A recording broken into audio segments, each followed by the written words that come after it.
What's up and welcome back to another video. Today we're going to be discussing the top 5 worst Torgue items inside of Borderlands 2. Now if you're not familiar with my top 5 videos here on the channel, this will be my personal preference mixed in with a little bit of experience. As you know, I have been just casually playing this game the past 11 years of my life. I took every unique Torgue item into account, and if you do not know what I mean, what I'm trying to say is I took everything into account, whether it be the legendaries, the uniques, the seraphs. It was all included in today's discussion when I narrowed down the 5 worst Torgue items. I also just really quickly want to mention that before we jump into the number 1 spot, I will be running down some honorable mentions, so if you do not hear an item that you are expecting to hear about on the list, please wait till the end of the video. We are going to run down some honorable mentions right before we hop into that coveted number 1 spot. I don't want to waste any more of your time, so let's just go ahead and hop straight into it. Coming in at our number 5 spot, we have a Seraph assault rifle manufactured by, well, you guessed it, Torgue.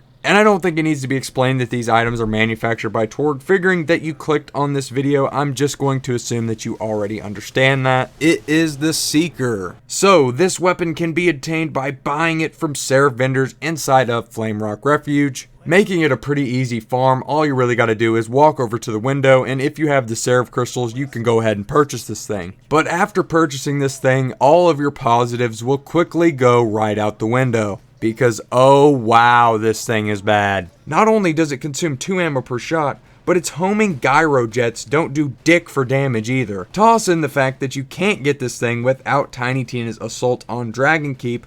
Also throw on top of it that it's only obtainable from the vendors, meaning that you'll have to spend Seraph crystals on this gun. And let's keep it straight up, there's plenty of better options to spend your Seraph crystals on all throughout Borderlands 2. The Seeker is definitely far from the weapon I would want to spend my Seraph crystals on. That's for damn sure. And if you at all think this is a decent weapon, or maybe hell, you just enjoy Torgue assault rifles, I just want to introduce to you the Kerblaster and the Ogre. Yeah, this gun serves no purpose. Save your crystals, people. And coming in at our number 4 spot, this one is rolling straight into that 4th position. It is the Rolling Thunder. Other than world drops or getting lucky and getting it in a chest, your only method to get this thing is Wilhelm. While Wilhelm's a pretty easy boss, you gotta take into account that he also has another legendary inside of his loot pool, that being the legendary pistol known as the Logan's Gun, which essentially cuts your odds of getting this item in half, which is RNG on top of RNG. And if you're confused by what I mean, since Wilhelm has 2 legendaries in his loot pool, there's obviously only a chance that you're going to get one. Most legendaries in the game are set at a 10% drop rate, meaning that with 2 legendaries in the loot pool, that would pretty much cut your odds in half down to a 5% chance. So before we even have talked about this item, we've already established that it is a little bit harder to get than some of these others on the list, which even though it does a little bit more damage than the Seeker, for that very reason I had to put it below. And I really just don't like this thing. And if I'm being honest, I tried to push this thing as far as I could on this list. And I mean as far as I could to the number 1 spot. It's easily one of the most hated items inside of Borderlands 2 for me. I don't know why. Wait, hold on, let's not lie to ourselves. It's gotta be my least favorite legendary in the game. If you've seen my video where I've ranked all of the legendary grenade mods from worst to best, you'll know that I believe one thing about the Rolling Thunder. It's a hell of a lot better at killing the player than it is enemies. The only reason it even got the number 4 spot was at least it can kill things. Sometimes. It's just laughable how mediocre this thing is in Ultimate Vault Hunter mode.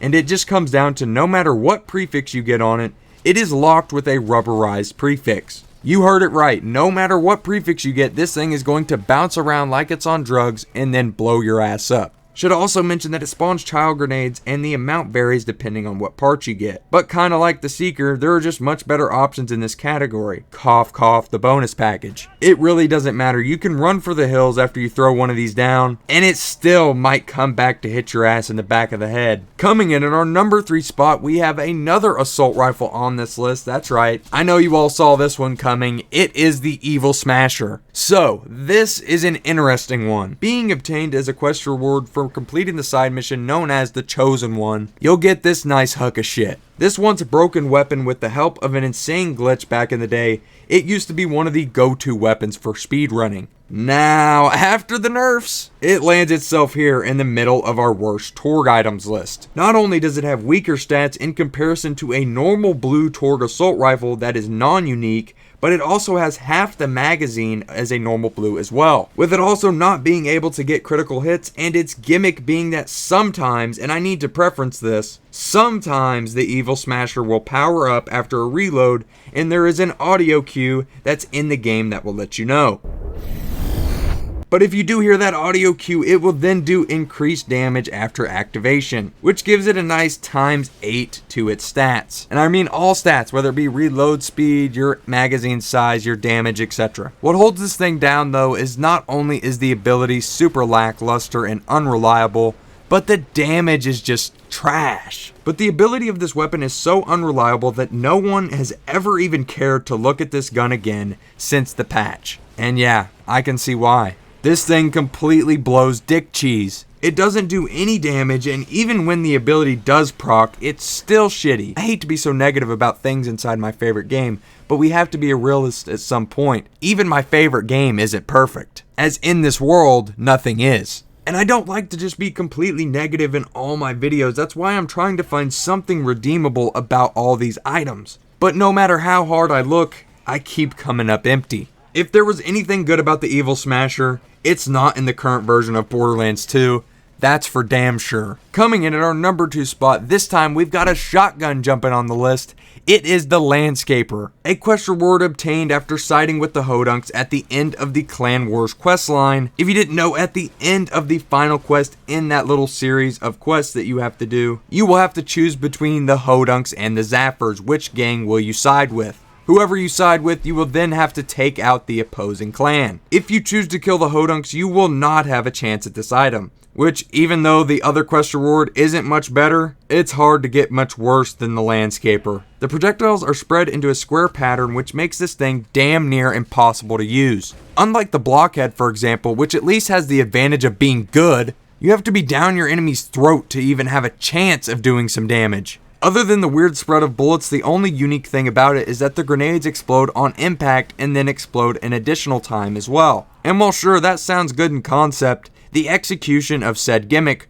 was far from usable. A standard blue or purple Ravager outclasses this thing by an entire planet. Yes, I know that doesn't make any sense, but that's how damn bad this gun is. Hell, I'd rather use an uncommon Hulk before I touch this puke cannon they call the Landscaper, as the only thing unique about the weapon I could figure out was that it sucked ass. Honorable mentions. Let's go ahead and jump straight into the honorable mentions list. If you did not know every single top 5 that I do, I like to give some honorable mentions before we jump into our number 1 spot. And the item that would have made my number 6 spot if I did have a top 10 for this list, it would have been the Devastator easily. That thing is just a cracked out Herald that doesn't do anything good. For whatever reason, the bullets come from behind the gun. It literally makes no sense. And the damage is really mediocre. It's basically a Herald on heroin. The next item I would have left on the honorable mentions list here would have been the Tunguska. Now this thing is a Pearl rocket launcher, and it is pretty damn hard to obtain, so you have to throw that in almost immediately. This thing is very hard to get, and on top of that, it's not that good. I know some people like to defend it and say it's pretty decent on Krieg, and maybe this thing could be okay on Axton, but there's no way you're ever catching me with a Tunguska in my inventory being serious. It's just a shitty rocket launcher, and there's no reason for you to ever really touch it. It's definitely a shame how many underutilized Torgue items there were in the game. So many of these could have been great, but let's go ahead and jump into it. Coming in at our number 1 spot, we have another grenade. You know what it is. It is the Midnight Star. For every single thing that I said about the Rolling Thunder, amplify that by about 20, and you get this joke of a grenade mod. This piece of shit is obtained by a side quest in Captain Scarlet's DLC called Message in a Bottle, located in Magni's Lighthouse if you wanted to know for whatever reason. Because in my test today, I came up with one simple conclusion about the Midnight Star. It's fucking terrible. Not only does this thing spawn child grenades that have a chance to kill the player, but by design, its gimmick is that the child grenades are then ejected back at the player. So let's imagine you're a first time player and you've just obtained this grenade. You're thinking, oh shit, maybe this is a new badass unique grenade mod, let's go ahead and try it out. So you go from throwing that grenade at a group of enemies thinking you're about to blow some shit up to, oh, I just killed myself. Nice. What other reason is this grenade in the game other than to troll the players? If this was some sort of elaborate joke from the developer, I could see it being a good laugh and then never use it again. But as far as I know, this is a legitimate decision that was made on purpose and is a way to just have another unique Torgue grenade in the game. And I think either way, they were already running out of steam with their child grenade gimmick. They just didn't know what to do, so they figured, let's just have the grenades hurl back at the player and kill the dumb bastard. And if that's what they were thinking, then I completely understand where this grenade came from. Because my god, if this isn't the definition of a bad time, I don't know what is. Using this thing in UVHM was an absolute nightmare. I can safely say I'll never touch this doped up Rolling Thunder ever again. And if you haven't used one yet, don't. You're only asking to get yourself killed. And that's really all I've got for you guys today. I hope you all did enjoy today's video. If you did, make sure to smash a like on it and subscribe if you guys are new. I've got new videos coming for you every single Friday and Sunday. I know it's already Sunday, so stay tuned for next week, motherfuckers. Because I've also got more videos coming up in the middle of the week when I feel like it, of course. Or if any new big Borderlands news is breaking, so always keep a lookout for your subscription box. Also, give me a follow on Twitter. It will be at the top of my description. And were there any Torgue items that I forgot in today's video? There may have been one or two that slipped my mind, so please let me know if there were any more top 5 worst Torgue items that you think I forgot in today's video. And before one of you says the boom puppy is better than these shitters. And I'm not defending that gun. If this was a top 10, it definitely would have made the list. But I see too much unnecessary hate on that gun, especially when there are these 5 items that are much worse. But yeah, I don't really have much more to say. I hope you all